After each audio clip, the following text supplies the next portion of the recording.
of your face, when pain is expelled from the mouth.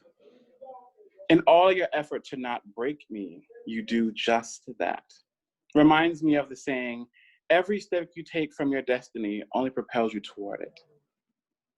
But just once, I want to be truly immoral, a shatterer, to see what it feels like, to pick something up just to drop it and watch the horror on its face. As self-fragility takes hold, see the light leave their eyes, and through their eyes, witness the cracks in the foundation of who they thought you were. They realize now that you are not like everyone else. You were supposed to be different, but now you're just more of the same. How the mighty have fallen. So that's Destroyer. Okay, so this next one does not have a name. Okay, let's do this. This is one is short. Love is strange, something that inspires beauty and fury. This silent, unseen force that sits in your mouth, shapeless, ready to be spoken into existence.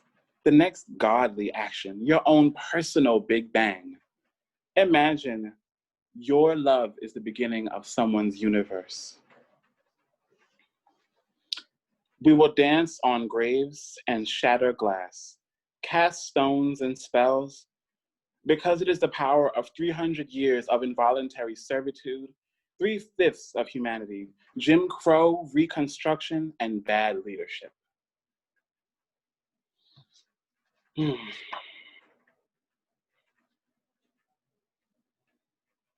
All right, this one is called, this one doesn't even have a name, LOL, okay. Now this one I'm thinking of, like, so recently I moved out of a very transphobic household into a home of other queer and trans people, and it has been the most affirming experience that I've had. And one of the things that kept coming into my head was like this statement, and it's like, it really just popped into my head. Just because you made me doesn't give you the right to unmake me. And through that realization with myself, I realized that I love me more than I hate the people who seek to condemn me, especially like family. So I just wanted to share that one. Now, let's do this. Oh Lord, this is so difficult. I never know which one to read. All right. Dun, dun, dun, dun, dun. Okay. I wonder who I might have been if who I was born as was welcome. I think sometime if I was cis, I'd be in good graces. That if I trapped women with pregnancy and disrespected them, contributed nothing, that perhaps my birthers would be responsible, that'd be more responsive to me. Instead, I'm the antithesis of what people desire. Sometimes I wonder, does she shape her sons into the men that walk out of her life?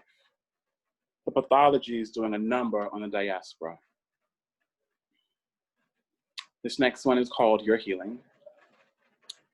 Your healing, it has been intense, your needs, your wants, recognizing your humanity, your fragility, the duality. I imagine it looks like movement, each step a purposeful glide, a ballet, central and choreographed, primed like your mother's perfume, like the fragrance of the one you've made a home out of.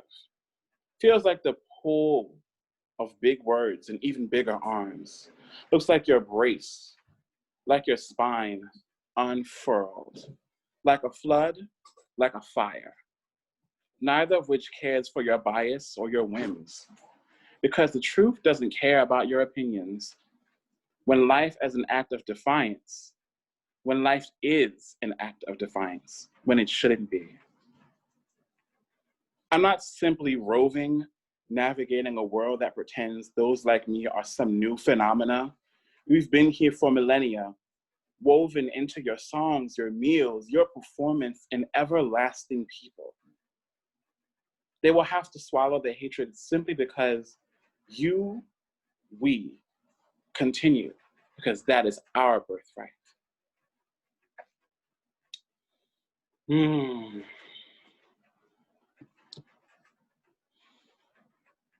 Listen to music that makes you cry.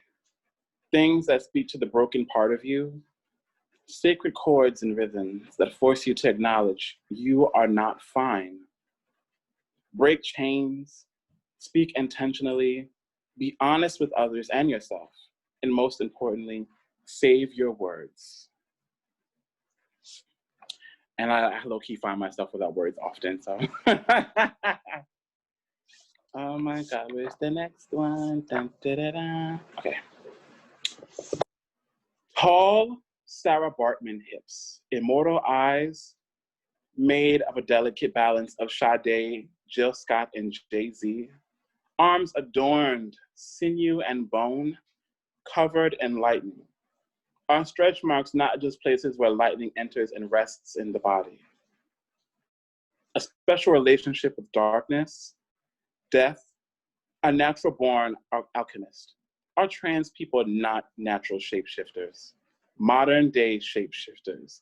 An ankle length crown, you are big steps and warm embraces, made of joy and pain, of water and earth, focused wrath and active happiness, both full and starving. You are the first of your happening. We will never experience anything like it again. To be both human and an event. Dun, dun, dun, dun. Okay. Soon the joy will wash over you. Let it. The way you let terror and sadness smile with your eyes, blush, plant your feet, tilt your head, and cry to the skies, wail. Your first day of freedom, newborn and rife with sensation. Your frequency in tone with the earth. Once again, the broken thing in you sings, sings, because it knows love again. Now you have a song tailored to you, one you never forget the words to, and those who truly love you never will.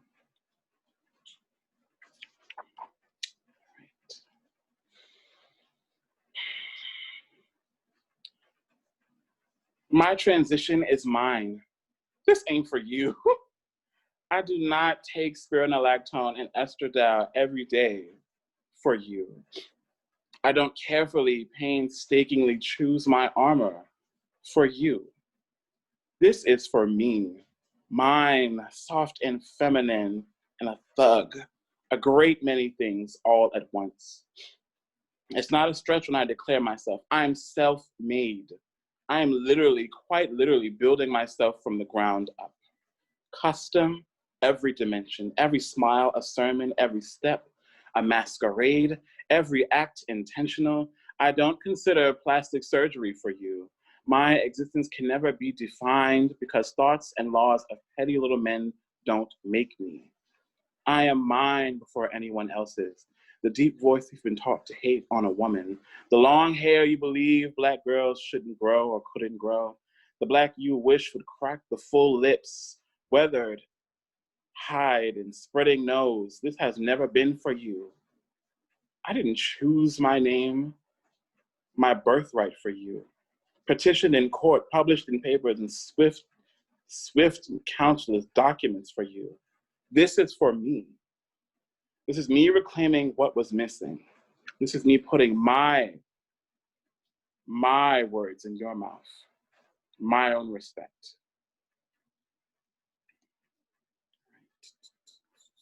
Okay, this one is like, the desire to maintain the words, the understanding when in a state of joy, confronting that in pain, the words simply jump from the page. The wisdom that informs them, you understand intimately, deeply, but in joy, the entire body of work is consumed. Because we must be honest with our person, that if we know where the words originate, then we too are on the verge of writing our own Greek tragedies, fit for someone else's ears. In joy, sonic. In sadness, pointed. We must continue to draw from that which is unseen, because it's better to write than go unwritten. Now with that one was inspired by, like, I don't know if you've ever seen the meme on like Twitter or Instagram where they say that, you know, you're happy, you hear the song, you enjoy the song, but when you're sad, you understand the lyrics. And I found that this summer in my sadness, I understood so many works written by Black authors. I knew where those words came from. Like, I fell in love with someone this summer. And in my pain and growth, I learned what every single word meant. Like, I am a student of Ntozake Shange, and author of For Colored Girls. And one of her poems was, "Someone almost ran off with all of my stuff." And one of the most pointed lines from that was, "Someone almost ran off with me in a plastic bag under his arm." And I knew what that meant this summer. Like, I knew exactly where every one of those words originated from, because someone almost ran off with me, myself. And I was like new territory, but it's a beautiful thing because some people never get to experience love at all. Okay, so let's get the next one. Dun, dun, dun, dun, dun, dun. Okay, so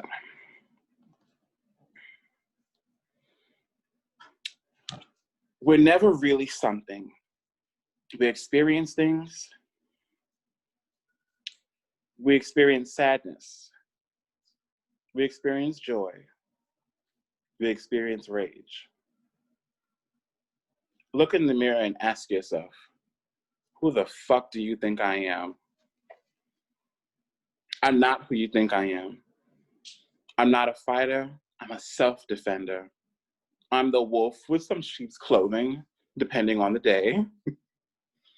I'm long-winded yet cut and dry. You think these stretch marks stop me? Literally, the lightning is trapped in my body. I keep that thing on me. These eyes are salt mines. Because I don't know who cries the rate that I do. These feet have their own counting, their own coding of earth and stress. This mouth gonna talk some shit to you. This is who I am. Now we're gonna switch to third person because I love talking about myself in third person. She is hyper aware and overly emotional, a double texter, a soother, a soothsayer. She's a great thing. And through her action, even inaction, her people are proud, smiling. She doesn't even realize she's been searching for her own wildest dream. She is her own wildest dream. She is me. She is you. That thing you pray to.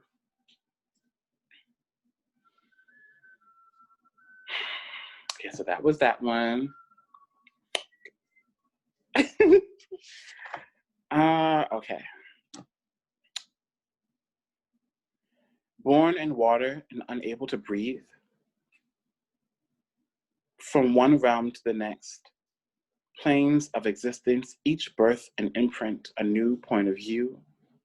What better way to understand the fish, the fox, the fowl than to be one someone kills, so that in the next life you understand the severity of a living thing, that the blood from something small is still blood.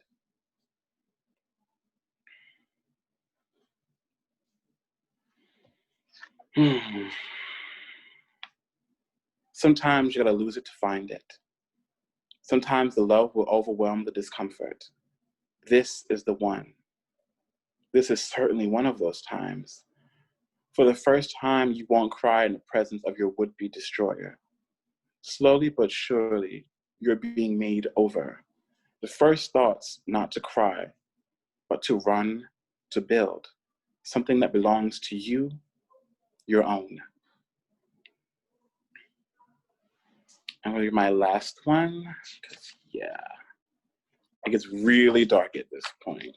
Like, I don't know what I was going through this summer. Okay.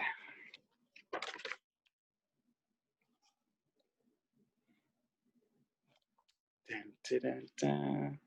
Invisible woman, peripheral world. She reigns in the waters. But in her quest to save the village, she overwhelms herself. She sings songs. You are your own best thing. Seeing her face in men's eyes, she forgets what she's looked like. She sings, you are your own best thing. Her voice, not her own, colored, flighty, for those who seek to consume her. I am mine before I am anyone else's, holy, holy. A woman of her own special creation, how often does she forget her godhood? That the thing makes your heart and mind beat. This is what it means to be. Every day a concerted effort to make her shell reflect who she sees herself in her mind, that it reflects the vessel, soft and honest. This is what it means to have a human experience, a trans one, an everlasting one. If we are truly made in his image, then we too are divine. My God, this is what it means to be the Most High. Thank you.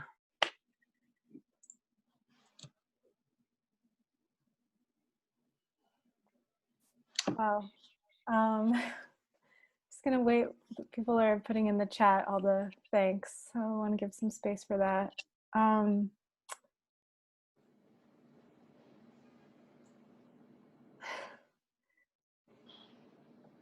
Thank you so much, Mercy, for this incredible, mind-blowing reading and for sharing your words with us. It's incredible. And I'm curious, do you have books for sale? If so, where can we find them?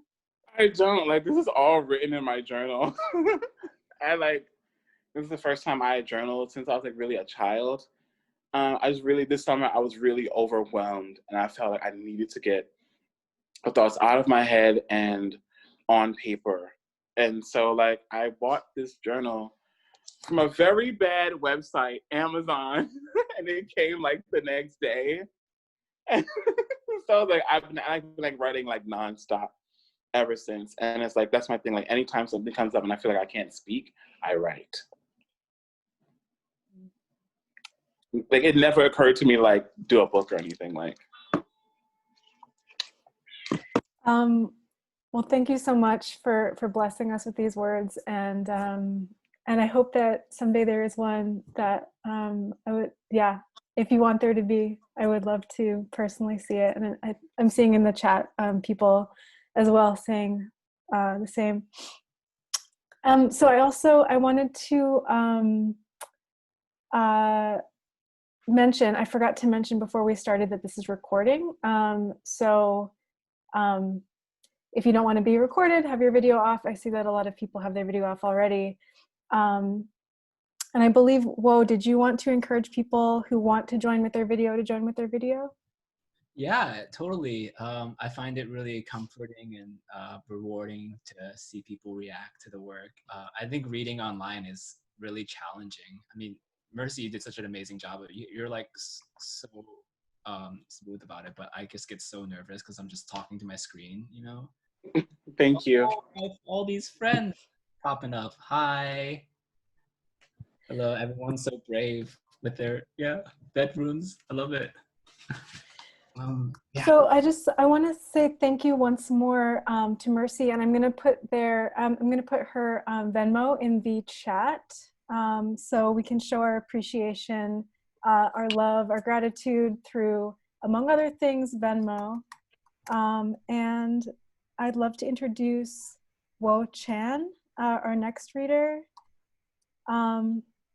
Wo Chan is a poet and rag performer. They are winner of the 2020 Indiana Review Poetry Prize.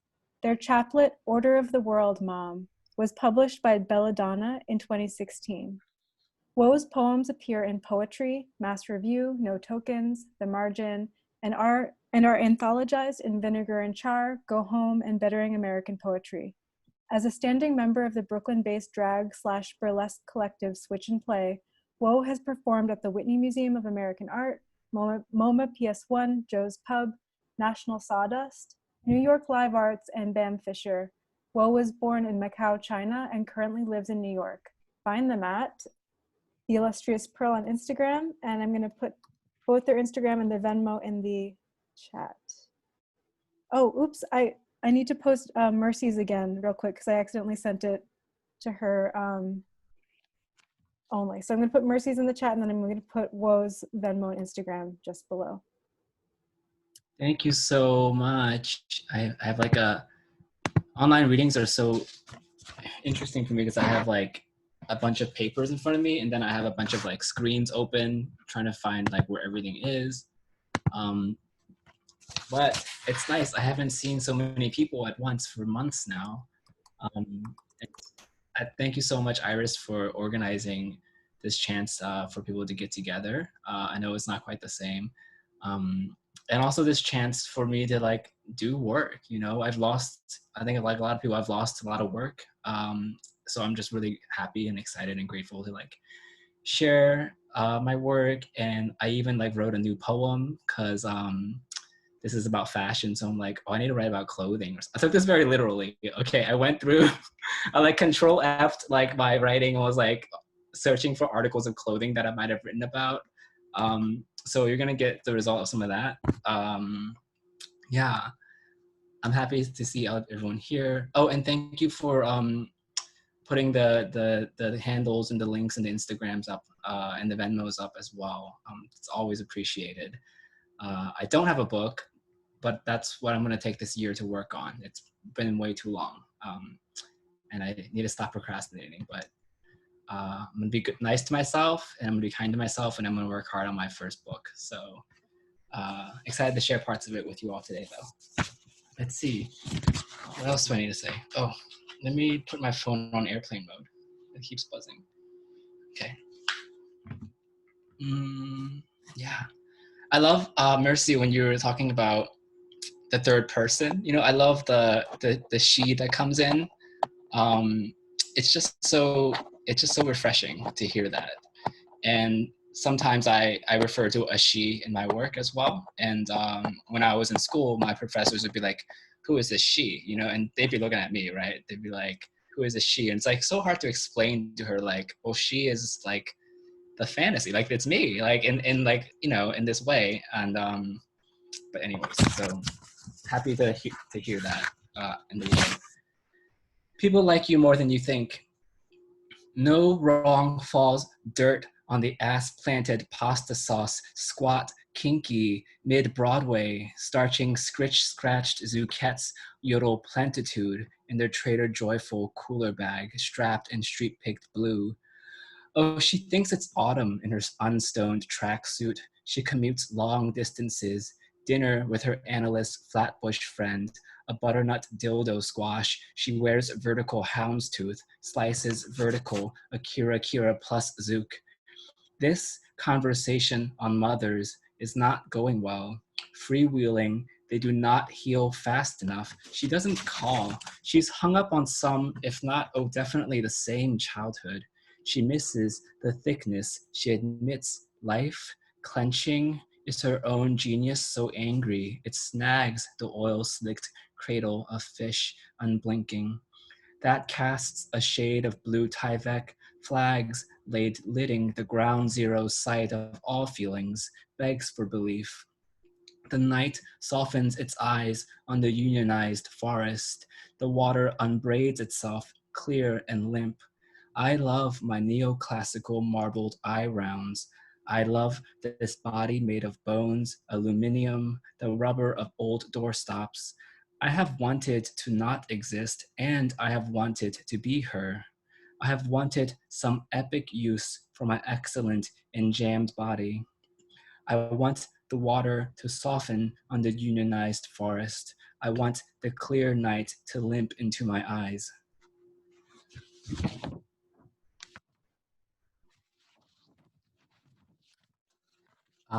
Feel free to like liberally emote, react, mime. So yeah, one of the before COVID, I was teaching this after school poetry program, which you know, after school programs are like designed to keep kids in school while their parents are still at work. And because we're not in school anymore, I don't have that But another thing I did was I I auditioned to be a figure model, and yeah, and that was an interesting experience. So I wrote a little poem about it, but it's like you have to like get up on this stand and like be naked in front of all these people, and it's like a very everyone's eyeballs everywhere, and everyone is reading your body in a certain way, right? So I wrote a poem after. I thought I did terrible, but I got the job. She thinks herself the silky leaping majesty. She thinks herself rare as Vella's hair off that face of Troy, slip-stitching Titanic traffic, where wage warriors lie in America Ave with not enough time to eat properly. She has not enough jackfruit on her ass to negotiate her own talent invisible in the drawing room of West 21st Street. She raises her fingerprints, authenticity. She folds pigeon, ancestry. The whole while men cry, change, change, change. She oxygenates, barefootedly waddles, straddles a chair, hardly believing her own mitigated beauty, brittle as non-fat chocolate. On the platform home, she self-soothes publicly, singing Whitney's I Will Always Love You, and I will always love you. A promise.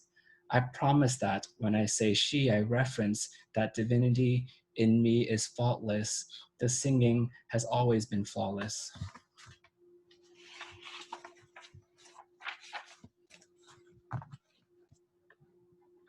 Oh, I just had this fear. I was like, what if my mic wasn't on? I had to check. Hold on. So my first job when I came to New York, I worked at Sephora. So this is a poem about that, and one of the coworkers that I knew, who I guess the coworker I was closest to. I looked at you and I said yes. February, Mia is disappeared, gone. Last summer, gone for weeks. For weeks before I learned, sad.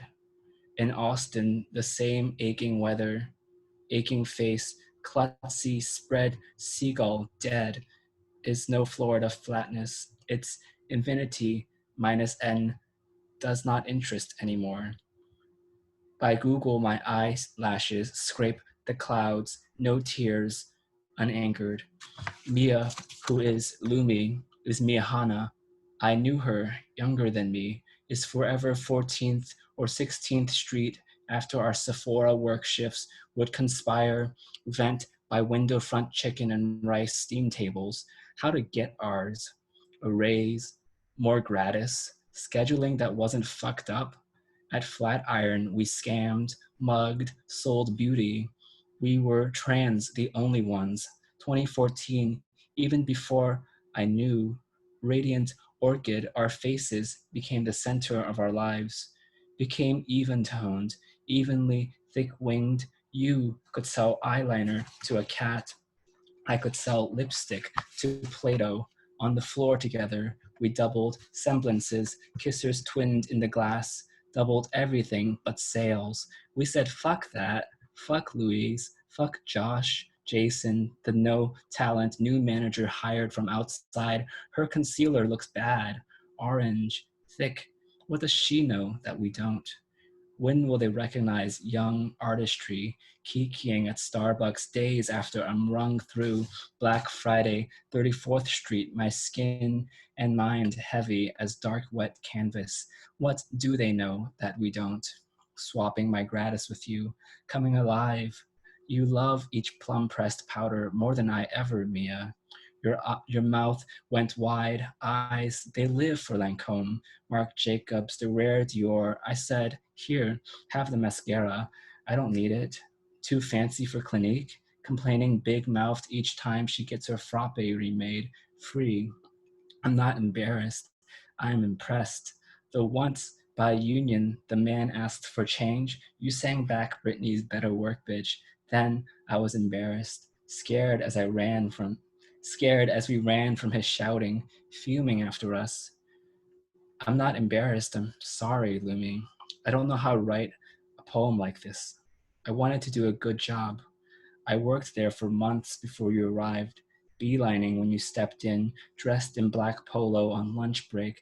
The Home Depot across the street made you dress like a man.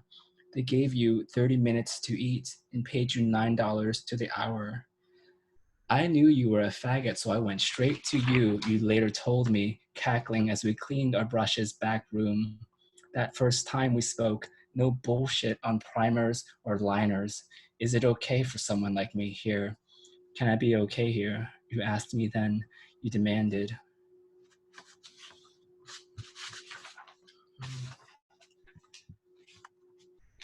Thank you all for being with me, being just here together.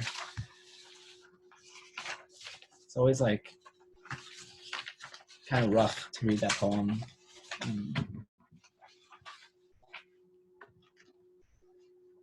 Let's see. Oh, I wasn't keeping track of time, but I'll read two more. I'll read two more poems. These are clothing specific poems that I found, and also I wrote the one about shoes. But this one's called Sweaters, and I wrote it. This one I wrote when I was in school, like 7 years ago. Okay, Sweaters. Splayed and splendid, the pastel explosion now lie limp and loveless across my unmade mattress. Memories of markets I journeyed dreamfully to be singed by Virginian hawkers in hopes of having the most hideous, one-day heavenly digest of dissonant sweaters. Terrible and untamed turtlenecks, one royal red and vermilion riveted, the neck secured by a clunky clover brooch, and at broad, a brusque bronzed holiday jumper, both horrible and healthy, reprobate with reindeer, the reams of retro-fitted garb all garnished, gay and good. Periwinkle and peach cardigan, perky and exuberant dress, for the exiled and exempt, for that life I love. Though could I unkindle my delight in kitsch, I wouldn't. Weirdness, wonder strike me. How else do I speak to my sad and surreal self? Wow, it's so interesting reading old, like, that poem is so old.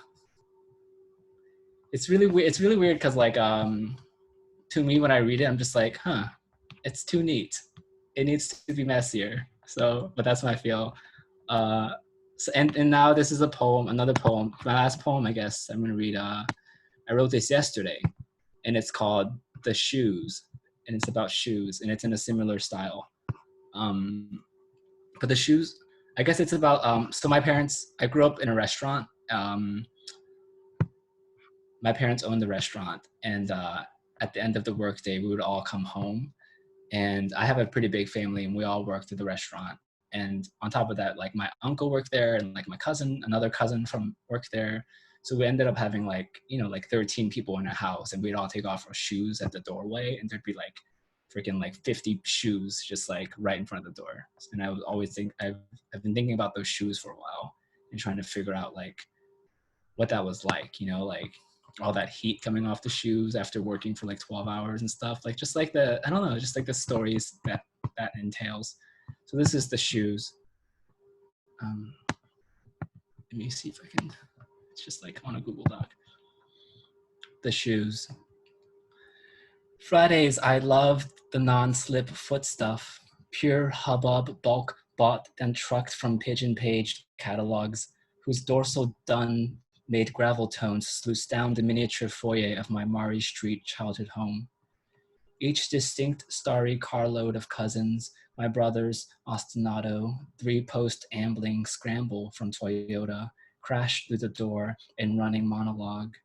Now Chow's village kithed off their dogs, Kin's Greaves black blasted, gummed out discounted clompers, clove by Sol Munier now frowned her loafers pinched as elephant leather.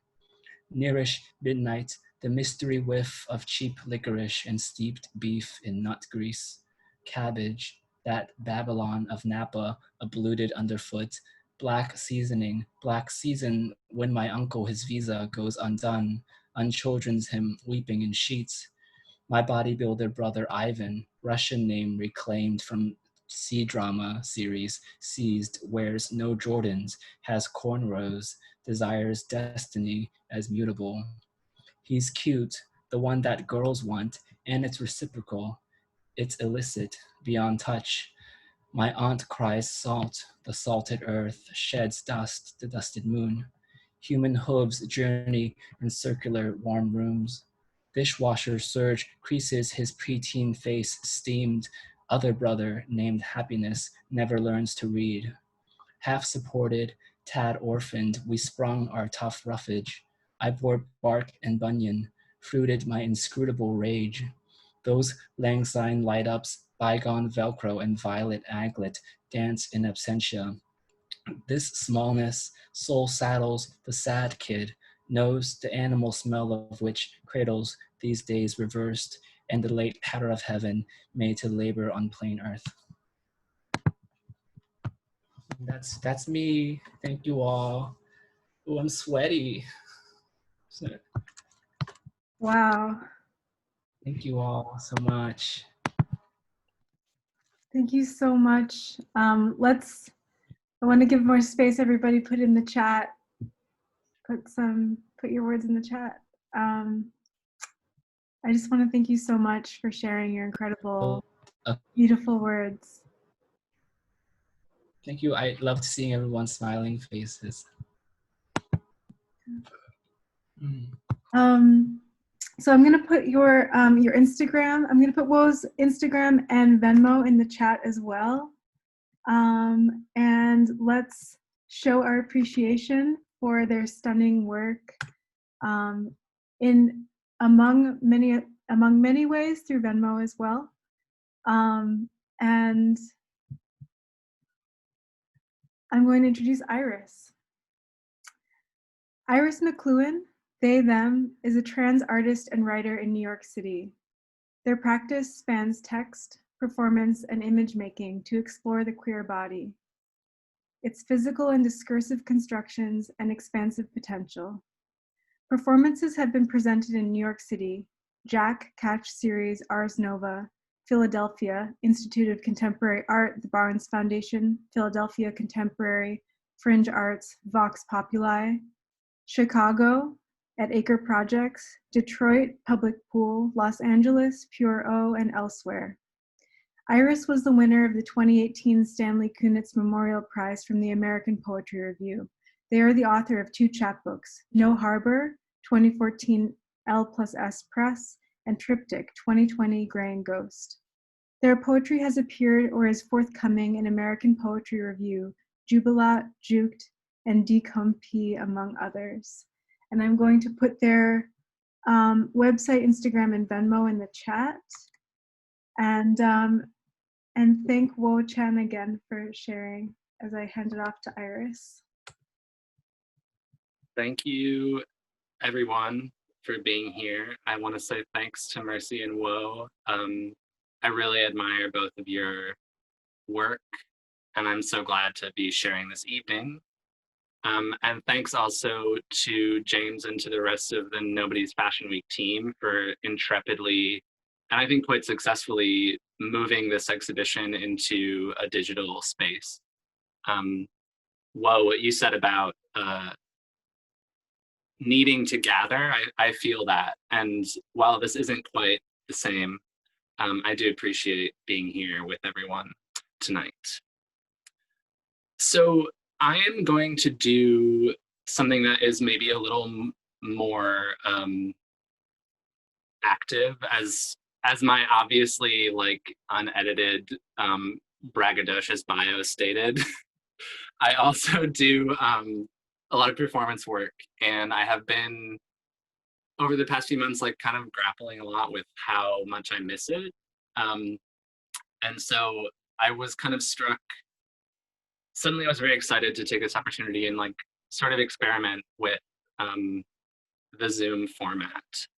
So this piece that I'm going to do is called Late Summer Comment.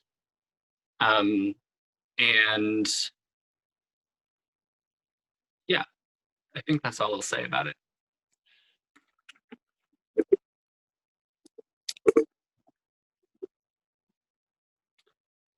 Oh, also, it might be useful because there are some visual parts if you either like hide your self view or have it on speaker view, just to say.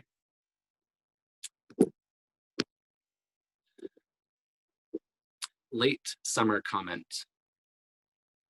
All at once, there was a turn toward heat.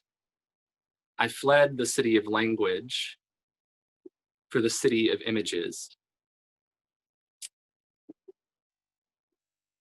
I felt within me a sense of blooming that was out of step with the season, and I continued to feel more and more alone, even as new methods of building emerged. So I painted. I painted birds. I painted flowers. I painted lone figures twisting themselves into new shapes. I wanted to know, how could I live in the city of images and not be co-opted by those who structure it? I continued attempting to carve out of this blankness an understanding I'd already earned. I wanted to make my image mine and mine alone. But I struggled. I could not understand who and what I was if I remained unseen. So I dressed up at every opportunity. These opportunities were mostly walking my dog through our neighborhood, pushed and pulled by the gazes I met on the street. My voice emptied out. I let the things that it was holding rot away. And though I kept my mouth shut, I could feel how my newly empty voice gleamed. I kept this gleam to myself. Silence was, again, a private pleasure.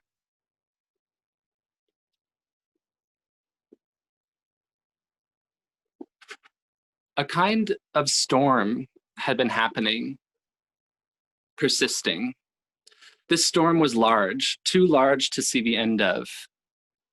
We could imagine it, of course, could imagine the day when, stepping outside, the sky would be clear, and our thoughts would be untroubled by the vague threat of damage coming from elsewhere, coming for our bodies and our loved ones, coming for the space between us and filling it with a diffuse dread.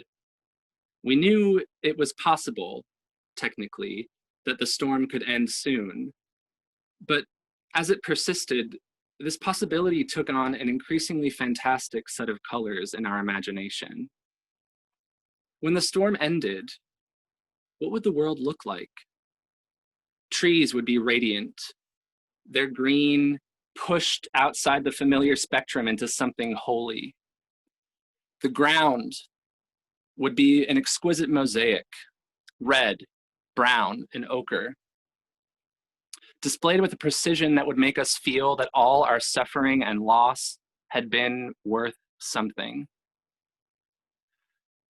And the lack of variation made it feel as if we were passing through a very long tunnel. Time moved one way only. Sometimes the motion was pleasant. The experience was new, and even though the deviation it represented from the familiar world was streaked with trauma, at times it felt exciting. We relaxed into the motion.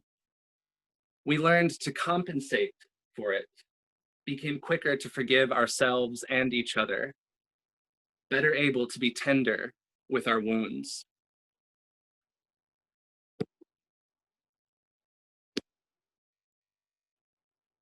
And then we left the city temporarily.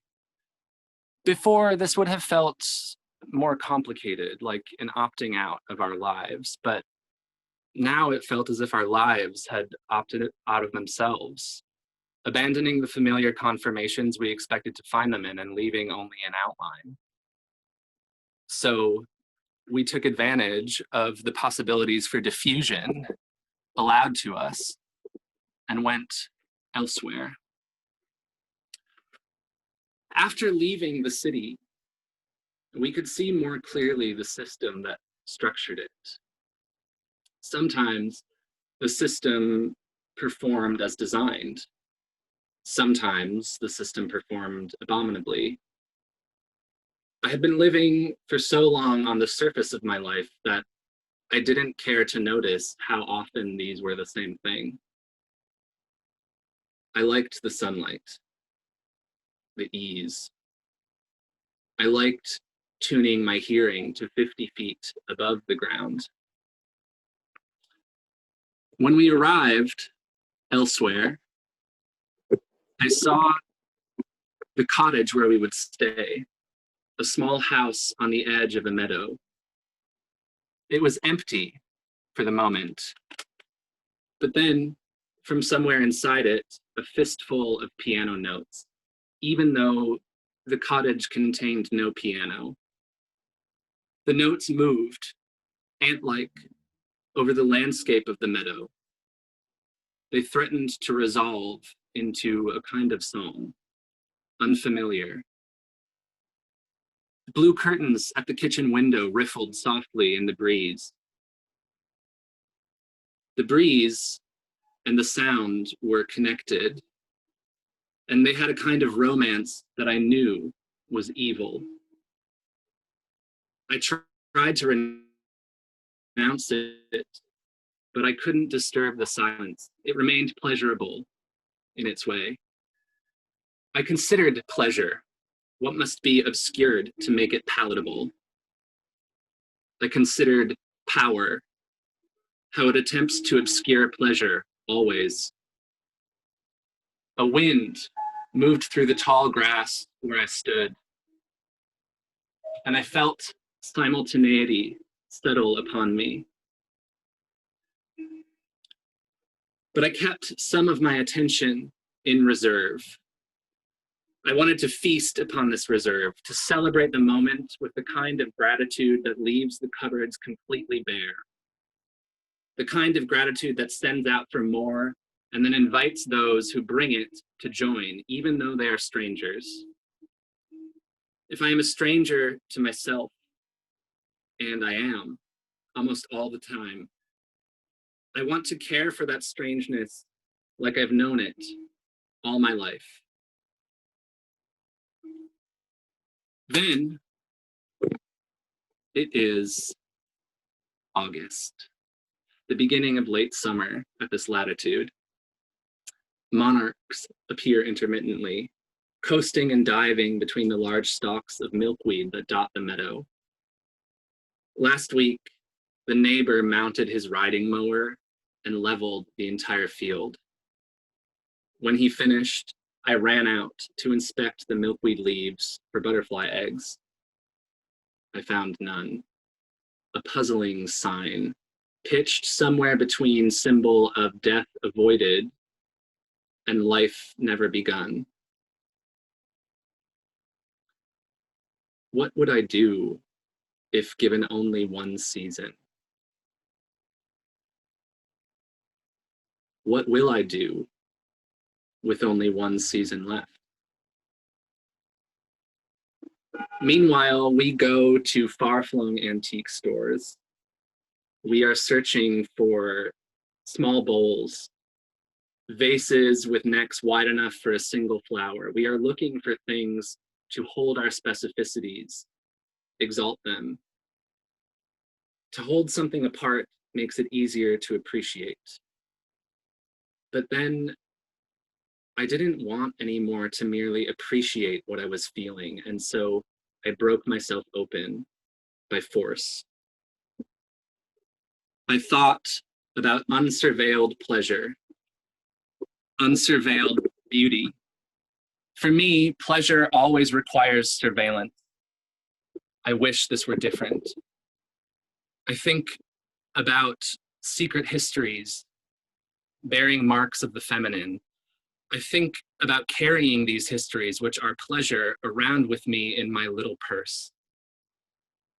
I think about carrying my purse in the forest, a kind of extravagant particularity, a luxury of usefulness. My luxury. I think about style, how I embrace it unthinkingly as a way to show you I have done some work to make sense of the endless small pieces that make up my life. To fashion these into an image means making a mosaic, but I cannot help but feel I am disguising the truth at the heart of all my methods. I reach for the nearest thing and place it next to the previous thing, and so on and on. And then when I arrive at something that could be called a shape, I lie to myself. I say, yes, yes, that is what it is like. Each day, I stared at the mountain, framed by the weathered wood railing of the porch. One afternoon, when it was almost time for us to return to where we had come from, a bat landed on the red shingle siding. It was just after 2 p.m. There was no breeze. And I felt poised at the center of everything. Felt how I'd tricked myself into feeling responsible for so much that had nothing to do with me. And so I plucked out my eyes, having seen enough to know what I really prefer. The feeling of wanting to be with people while being alone, rather than being with people and wishing I wasn't. I see now how this is a kind of maturity, this knowing which sort of sadness I prefer. Sometimes this knowing makes the sadness more bearable. Sometimes it doesn't. Sometimes I can tolerate this perpetual denial of resolution, and sometimes I like it. Sometimes it takes on an erotic quality, an eternally attenuated promise of satisfaction. And I realize I am trying to understand how to be satisfied with never being satisfied. And then the future collapses into an undifferentiated stretch of time. If I will never be satisfied, how should I mark the days? And then suddenly, there is a turn away from heat. We returned to the city, both familiar and strange. We re-entered its familiar languages and felt them sit on our tongues, strangely. We felt ourselves to have been changed, but only time would tell if we really had been. We want it to be true, and we whisper this desire to ourselves constantly, as we nevertheless fall into old routines. Back in the north, the cottage is empty again, and the meadow is full of a different mosaic, red, brown, and ochre. The butterflies have moved on or succumbed to the first frost. And from inside the cottage, a stutter at the piano again. Something that wants to remain unresolved is forced towards resolution as a non-dominant hand drifts haphazardly down the keys.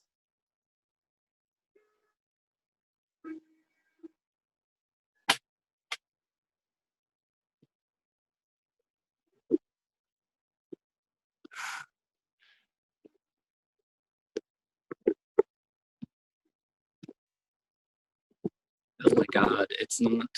I have to say that the method for switching the camera on Zoom is sensitive. Thank you so much for everyone. Thank you again to everyone at the Nobody's Fashion Week team. And yes, thank you for gathering. It really, I'm always surprised. I'm like such a Zoom skeptic, but when stuff like this happens, I always remember that there's something about the effort of coming together that does transmit over this medium. So thanks for helping that happen.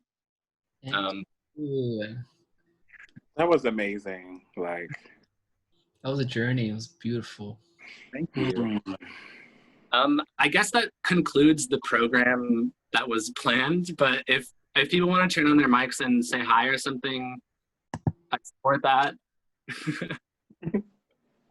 Thank you all so much. It was it was just wonderful. Thank you. Thank you. Can we all clap? I like For everyone. Clap for everyone. hi, Danica. Hey guys, that was amazing. Mercy, Iris, that was, thank you so much for that. That was like everything that I feel like I've felt through these past 6 months in the best way possible, like packaged in the best way possible. Thank you. Thank you for coming.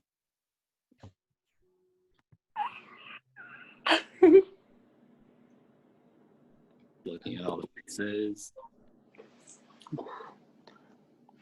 I'm just going to, I'm going to put everyone's info one more time in the chat, along with the Nobody's Fashion Week calendar, in case anyone wants to come to anything else.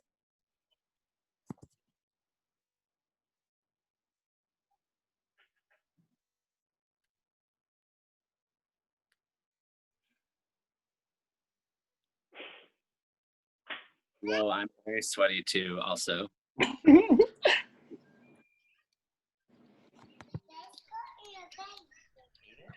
You so much. My heart feels like so warm and like full.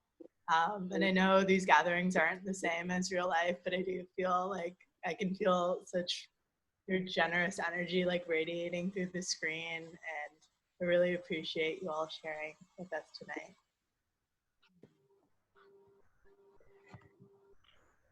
all right. I'm gonna sign off. Thank you all so much for coming and gathering and for organizing this too. My pleasure. Thanks again, everyone. See you either in the real world or back here in this netherworld. The netherworld. Good night. Good night. Good night. Bye, Iris. Bye, everybody. Thank you so much. Thank you.